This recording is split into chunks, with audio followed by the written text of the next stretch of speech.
Okay, so I'm here with Guhyapati at Ecodharma in Catalonia, and we're here to talk briefly about attention training.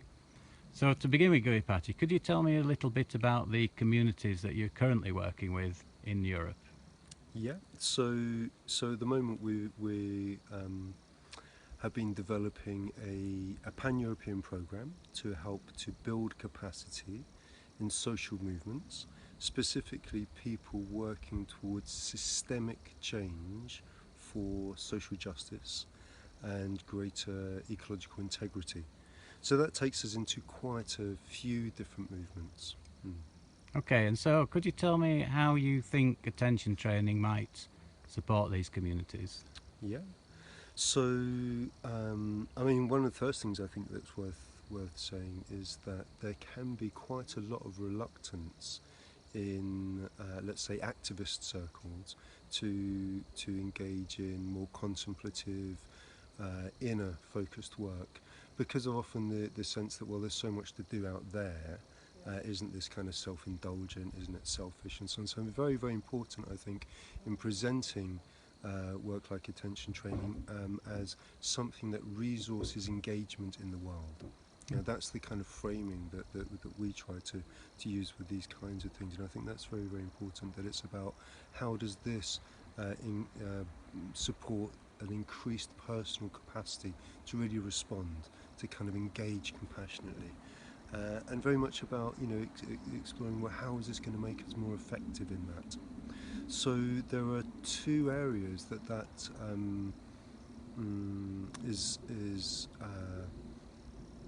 is clearly relevant to a lot of the people that we work with. The first is in the area of personal sustainability.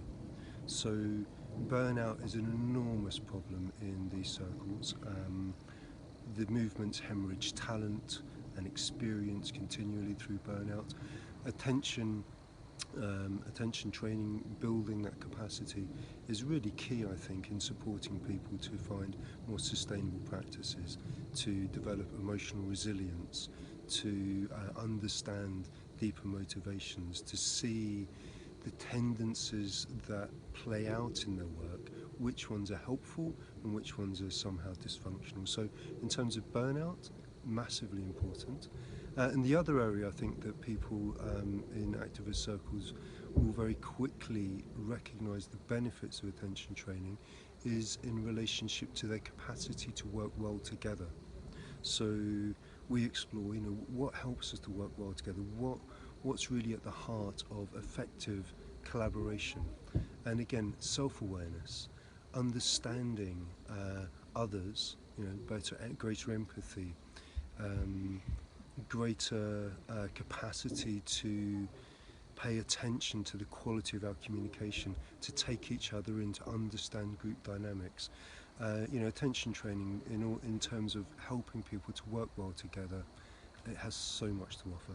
Okay, can I ask you one question? Could you say what kind of qualities do you think that a trainer of attention training might need to be able to be accepted and experienced in these particular areas?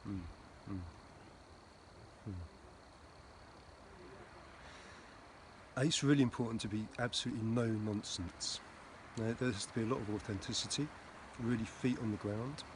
I think you have to be very careful of importing in anything that has a sort of quasi-spiritual quality to it, and yet a capacity to really meet people with heart, and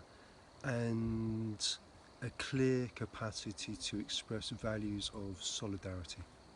And what about meditation practice? Is it important that they have some experience, or can they kind of pick it up and then?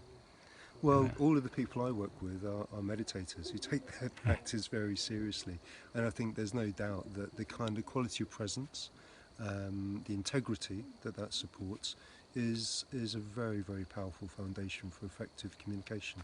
Okay, thank you very much. Anything you want to add at the end? Anything came out of our conversation that you think's missing? No, that's great. Thank you. Okay, thanks, G. Thank you very much.